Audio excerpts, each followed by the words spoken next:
So I'm using examples today from my book, 20 Favorite Exercises, which is a technique book that has notation and tablature. I also have another technique book that has notation only, but today I'm using number 17, which is C major, in thirds, sixths, and octaves.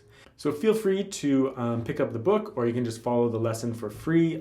Most technique books have scales in thirds, sixths, and octaves. Even if they don't, some of the advice will definitely adhere to any technical exercise, right? One of the reasons we play thirds, sixths, and octaves is that it forces us to really concentrate on our left-hand technique, for sure, but it also forces us to think musically in terms of scales and how music theory works on the guitar. In particular for thirds, it's very, very helpful for students to force them to play on their fingertips. If they're using really bad technique, they'll be muting strings out. They have to play on their fingertips with thirds in order to make it sound nice and clear. I know lots of teachers, when they're worried about their students' technique, they recommend the student just plays thirds, and then that'll really clean up at least a few things. It won't clean up everything, it won't solve all the problems, but it'll definitely force the student to really consider at least how they're holding their fingers on those strings.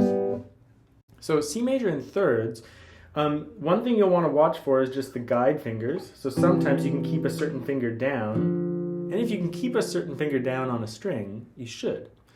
And so they do occur. So let me go through the scale just once slowly.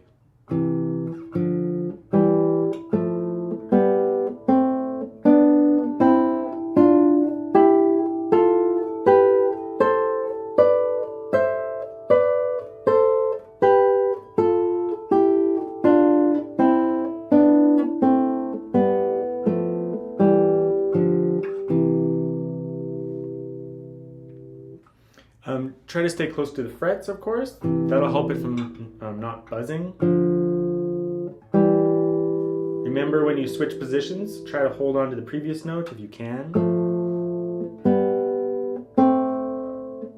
This is a tough one for lots of students, holding these two fingers down and then getting these two down.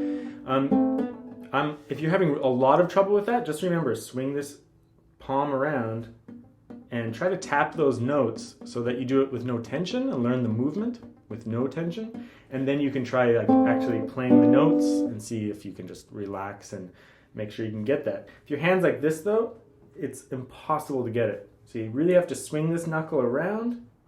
And I've got small hands, but the reach is no problem as long as that knuckle's there. Like this, I just can't even reach it. Small adjustment, no problem. And then up the first string, you can keep the fingers down. I keep the third finger down the whole time, which just allows some security when you're doing the shifts. I just use IM for the thirds. In the sixths, there's not much to say. It's the same basic exercise, except the interval is larger. So you get a little bit of stretch in the left hand, so just be a little bit careful of that. And then in the C major octave, same thing, it's just a little bit more of a stretch. And then you just end up in this octave shape, which is good practice too.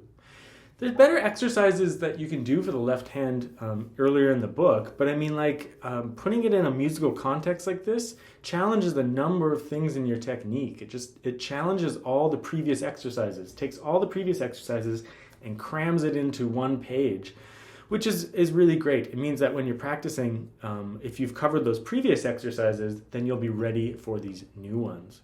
And so all you really need to think about is curve those fingers, play on the fingertips, try to relax, play legato, listen when you're playing, and then just try to make sure that all the things that you learned in the previous exercises or in any technique book that you have, that you apply it to this.